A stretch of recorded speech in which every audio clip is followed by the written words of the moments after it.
Ata, Allah haqqında sual vermək günahdır? Yox, əzizim, heç vaxt Allah haqqında sual vermək günah deyil. Əksinə, bu çox yaxşı bir işdir. İnsanlar hər zaman Allahla bağlı sualları veriblər və peyğəmbərlər də bu sualları cavablandırıblar. Heç kim deməyib ki, niyə Allah barədə sual verirsiniz? Yox, heç kim belə deməyib. Allahın özü istəyir ki, insanlar onu tanısınlar, başa düşsünlər.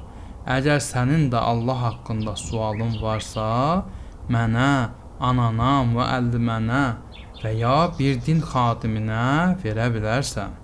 Yəni mən Allahı tanımaq üçün suallar verə bilərəm?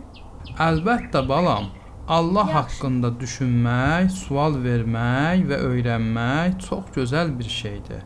Bu Allahın da sevdiyi bir davranışdır.